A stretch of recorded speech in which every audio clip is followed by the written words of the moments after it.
bukti perkembangan dunia tuh nggak ada yang bisa prediksi.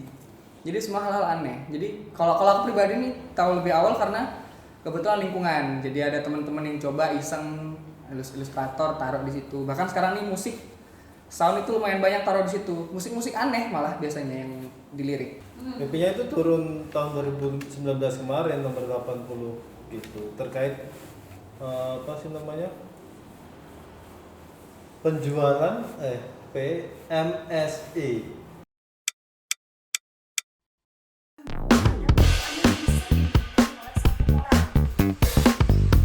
Meskipun di dalam katanya itu kayaknya sepakat berdamai. RBA, tapi kalau orang nyebutnya intinya OSS berbasis resiko. Dari novel. Nah.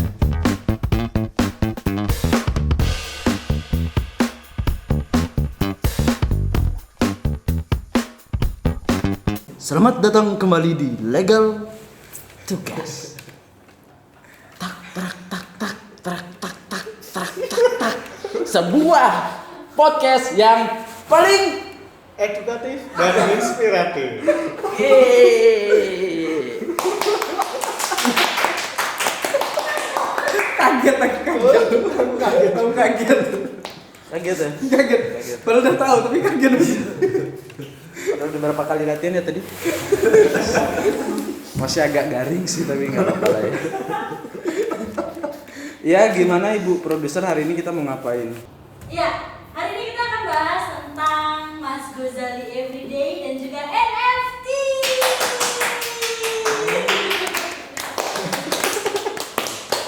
Kalian gimana? Kalian udah lihat kan berita tentang Mas Gozali? Udah kan? Dah. udah. Udah baca kan?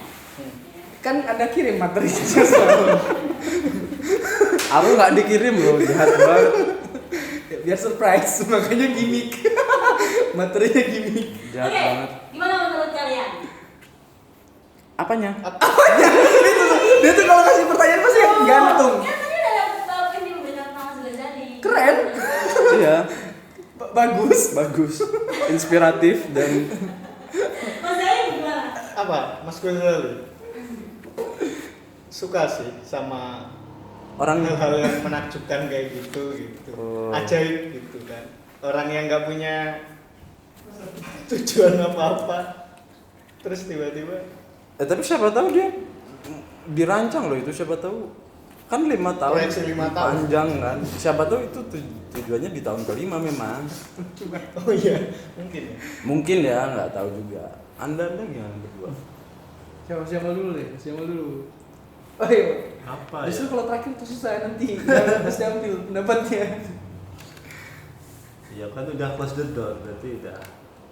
Oh iya, ada diundang podcast Dedi ya? Iya. Belum nonton. Oh iya, termasuk hal-hal yang menakjubkan Menakjubkan. di masyarakat kita kalau udah masuk sana. Ibu mau diundang ke sini nggak nanti Mas Gozali podcast ini? Bisa. Belum ya, belum sanggup ya. Biar nanti kamu ngerasain lah dikasih pertanyaan gantung. Ya Oke. meskipun kecil gitu ya, Iya. meskipun kecil, tapi Gozali kan ternyata masih ada kemungkinan loh. Kita masih bisa berharap sesuatu yang agak sulit diterima nalar terjadi di kehidupan. Apapun bisa Tiba-tiba terjadi. dapat kan 1,5 sekarang. miliar gitu ya. Definisi ini tawakal. Dia tabah terus konsisten dan 1M ibadah. Oke. Nah, Ya, kalian tahu NFT sejak kapan? kayaknya kalau aku mungkin setahun ke belakang ya. 2020 pandemi. Lama. Lumayan. Jangan-jangan masih baru tahu. Aku baru tahu NFT itu mungkin 3 bulan lalu gitu. Tahu ada influencer siapa nggak tahu. Aku lihat dia ngomongin Tahu ada influencer siapa nggak tahu. itu ada dia ngomongin soal ini kan. Situsnya itu yang macam apa ya? OpenSea. Open sih. Buat jualan karya-karya lukis gitu atau Ya, seni-seni apapun. digital gitu. Apapun lah, musik juga. Awal Gitu. tahun kemarin sama awal tahun kemarin 2021 kayaknya. Nah, gimana Mas pendapat kalian tentang NFT? Bagus. Enggak, tapi maksudnya inilah. bukti perkembangan dunia tuh nggak ada yang bisa prediksi. Jadi semua hal-hal aneh. Jadi kalau aku pribadi nih tahu lebih awal karena kebetulan lingkungan. Jadi ada teman-teman yang coba iseng ilustrator taruh di situ. Bahkan sekarang nih musik sound itu lumayan banyak taruh di situ. Musik-musik aneh malah biasanya yang dilirik. Musik-musik noise karena ternyata di pasar NFT itu ada orang-orang kayak scoring film. Jadi ada orang-orang scoring film butuh efek sound berisik atau suara pintu tertutup misalkan yang gitu-gitu. Jadi salah satunya buat mereka ngebantu nyari asetnya ya dari NFT itu. Temenmu udah kaya sekarang? Enggak juga. Enggak juga. Berkesenian di Indonesia ya hidup lah, bisa hidup lumayan cukup susah. Tapi nggak tahu ya kalau apa dia aman nggak ya secara data gitu.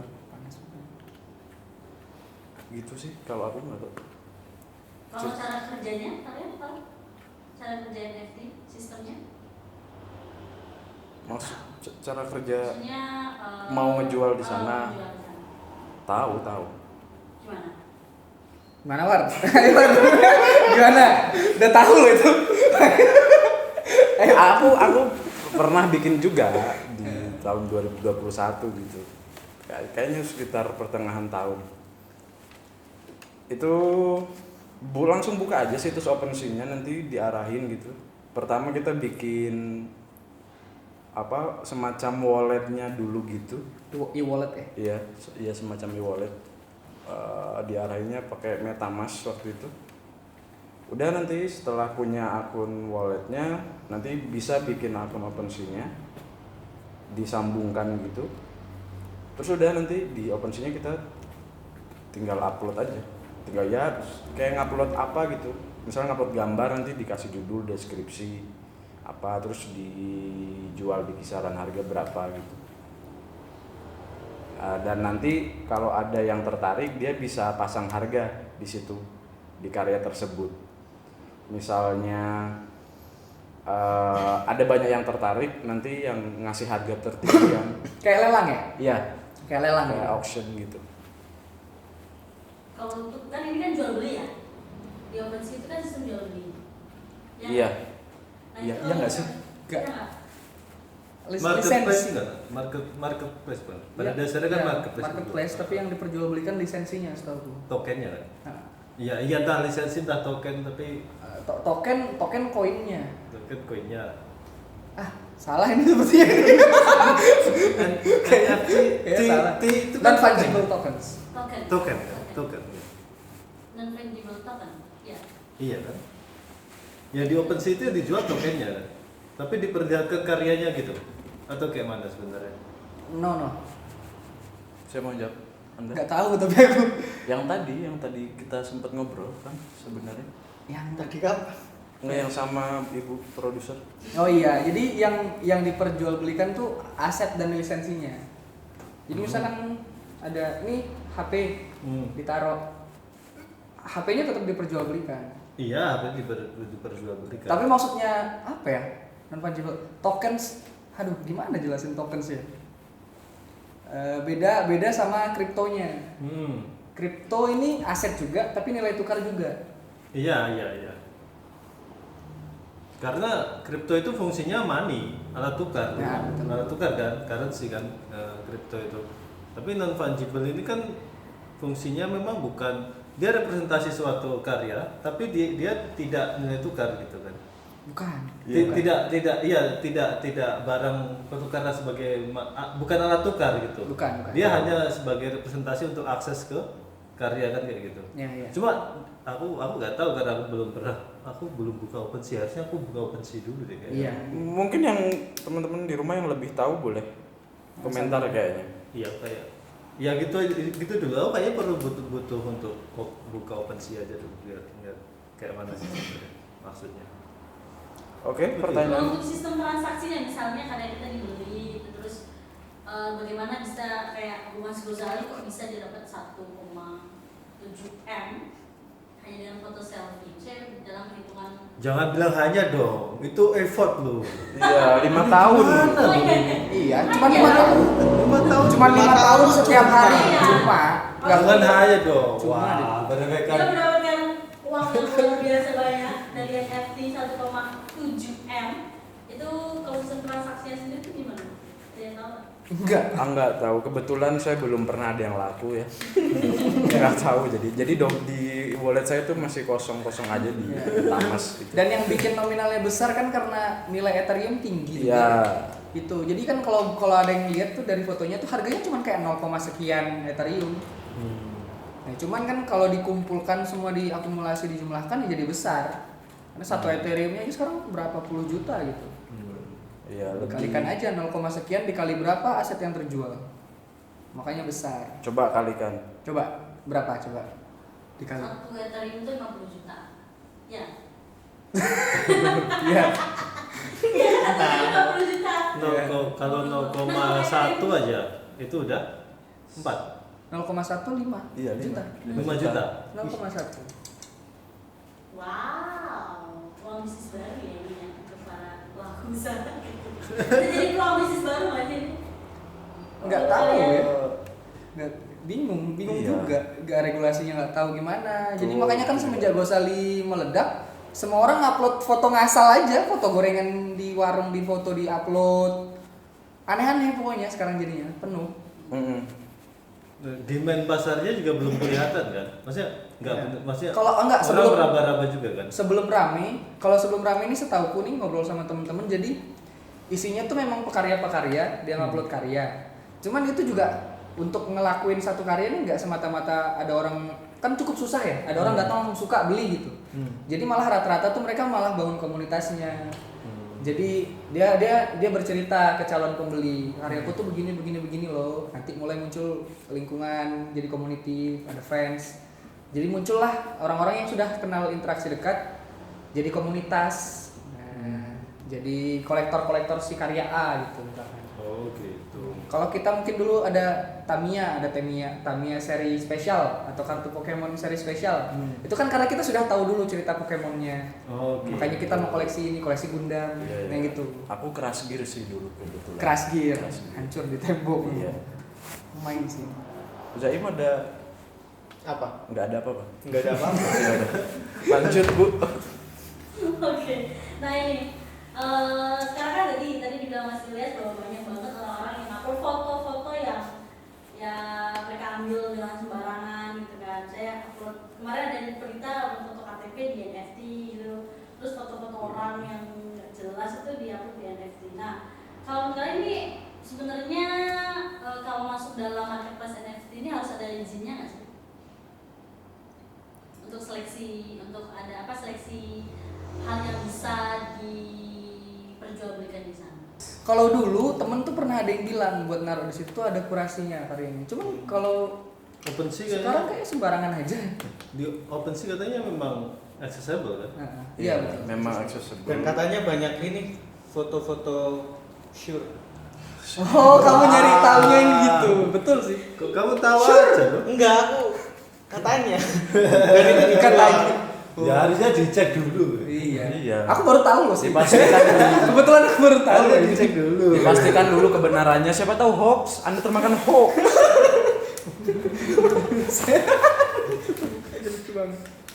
Ada yang tahu nggak kalau pengaturannya transaksi ini kan termasuk transaksi digital ya, elektroniknya? Transaksi elektronik ya. Iya kan. Nah, ada tahu ya pengaturan transaksi elektronik di Indonesia? Hah? Gimana pengaturan transaksi elektronik? Kalau di- Peraturan. Peraturan. PP Pengaturan Oh ini nih Bapak ini tahu. transaksi. Silakan. kan ada kan atau apa namanya? UU dan PP-nya kan? PP-nya itu turun tahun 2019 kemarin nomor 80 gitu terkait apa sih namanya? Penjualan PMSE. Oh iya pernah. PMSE itu. Aku lupa kepanjangannya PMSE apa ya? SE sistem elektronik pasti. Iya, sistem elektronik iya.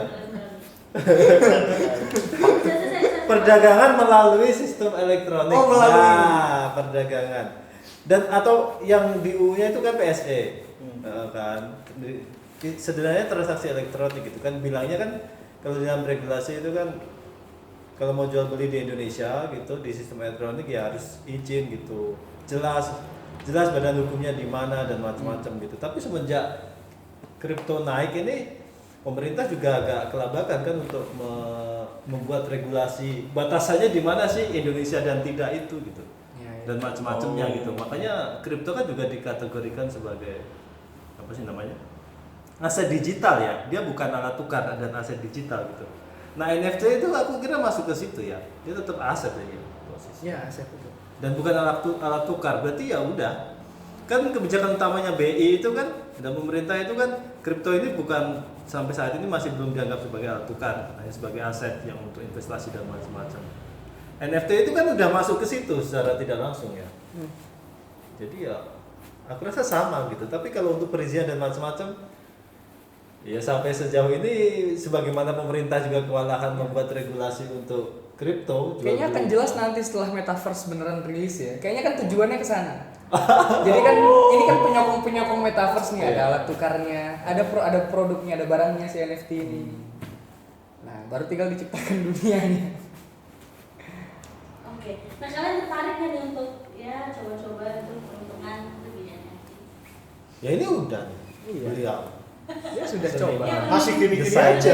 Masih gini. Iya, masih gini. Baru 1 tahun. Baru 1 tahun. Tunggu 5 tahun lagi. 4 tahun lagi. Bisa seminar dia 5 tahun lagi. Tapi kayaknya berat juga tuh kalau dengar cerita gitu. Agak susah juga. Susah Kayaknya susah. ya. Kalau kriptonya ambrol, kayaknya ambrol juga nih. Maksudnya Dan itu dia, kita nggak tahu, nggak punya jaminan sama sekali. Oh iya benar. Nggak ada jaminan. Ketika kita sudah berinvestasi banyak, hancur ya hancur jadinya kan. kita buat karya tiap hari gitu kan, Iya. dan kita upload ternyata mata uang yang menjadi penyokong itunya apa transaksi gitu ya ambruk kan, wah bisa ambruk ini.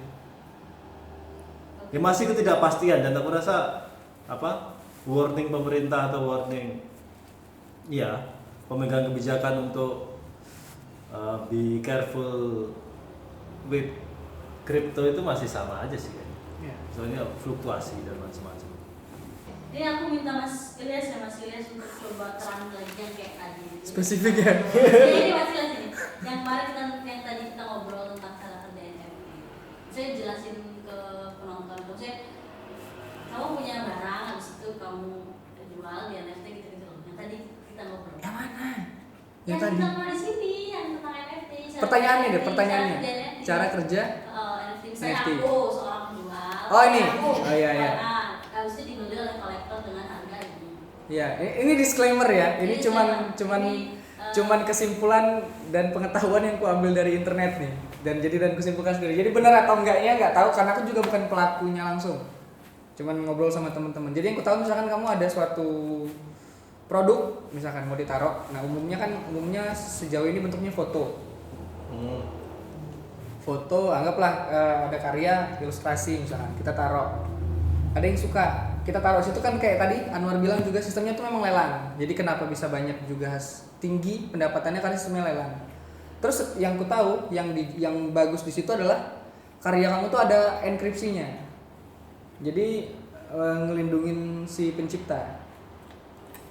Terus setelah laku dia pindah tangan lisensinya. Tapi hak cipta dari perkaryaannya ini masih lengket, masih ada. Oh, dapat Terus 10% itu. iya, terus di tangan kedua ternyata laku lagi ke orang ketiga. Setauku si pencipta ini masih tetap kebagian royalti, terus perputarannya gitu terus. Jadi biar pendapatannya naik terus, ditambah lagi mata uangnya tinggi. Nggak tahu ya ini udah mata uang atau Berarti bukan. karyanya itu sekali jual. Iya, rata-rata iya. Oh, sekali Tapi jual. terus. Sekali jual gitu ya. Tapi Cuman- masih bisa masih dapat terus meskipun dia dijual lagi gitu. Iya, dapat terus. Tapi cuman juga aku nggak tahu apakah lisensinya langsung pindah ke tangan kedua atau si tangan pertama masih bisa ngejual lagi. Paham nggak? Jadi lisensinya Iya, ada lebih iya. dari satu kan.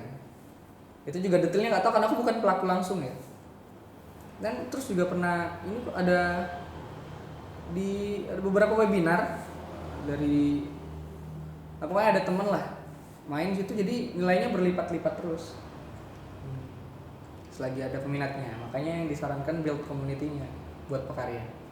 Cuman ya nggak tahu, aku juga bodoh ya. Cuman Kalau lihat di satu internet. gini, harusnya itu nggak bisa dijual lagi karena gitu. Ini kan karya nih. Satu karya anggaplah foto nih ya. Foto yang si Gozali lagi nyengir anggaplah gitu kan, kelihatan giginya satu gitu. Terus ini enkripsi dan token yang merepresentasikannya gitu. Berarti kan harus cuma satu token ini, nggak bisa. Foto yang sama bikin token yang lain lagi. Harusnya nggak bisa ya. Nggak tahu kan kita Harus. kerjanya dunia digital kan cukup unik ya. Cuman detailnya aku yang nggak tahu ya. Ya mungkin nggak bisa ternyata. Lah kalau ini token atau inskripsi ini itu, jadi apakah satu hal itu bisa dienkripsi berkali-kali? Nggak tahu, tapi yang jelas karya di NFT itu ada, kalau nggak salah aku pernah baca ada sertifikasi digitalnya. Itu dia yang bikin hak ciptanya lengket terus kan atau apa, nggak begitu paham juga sih. Ya, itu ya berarti kayak ngurus hak cipta di pemerintah. Iya. Iya. Yang menjamin bahwasanya bagaimana sih Iya. pengaturan dan macam-macam siapa yang memiliki dan lain-lain. Oke. Kalian tertarik ya untuk Jadi coba-coba kaya. tentang NFT? Satu kata. Coba-coba. Satu kata. Belum. Enggak, atau Kau tertarik atau enggak? Mungkin. Mungkin ini apaan nih? Ya udah. Mungkin iya atau mungkin Mungkin tidak? iya. Oh, mungkin iya. Aku sih enggak. Belum. Aku enggak apa, seumur hidup gak pernah dagang deh kayak aku. Gak pernah jualan apapun. jualan tenaga sih. Kayaknya enggak ada jualan tenaga dia. Ini saya mau ngomong loh Pak. Oh iya. Aku biasa aja, udah. Ya kan apa sih? Kan udah melakukan ya. Gimana? Ya terus sekarang biasa aja gitu, enggak Nggak terlalu berimpact kan? Gimana maksudnya? terlalu berharap, tapi kayak enggak. Gak gejala juga. Coba aja. Coba ini aja. harus tunggu 5 tahun lagi ya Mas Anwar ya? Mungkin ya siapa tahu. Ya silakan Mas Anwar. One day one art gitu. Capek. Itulah tadi obrolan kita seputar NFT. Buat teman-teman di rumah, karena ini adalah merupakan hal yang cukup baru gitu ya. Jadi mohon dengan bijak untuk terjun atau enggak ya terserah. Tapi kalaupun terjun ya bijaksana aja gitu ya. Sampai jumpa lagi pokoknya di acara yang paling keren ini. Acara apa? Legal tukes. Saksikan terus Legal to Cash dan konten-konten Legal to Us lainnya tiap Sabtu jam 6 sore.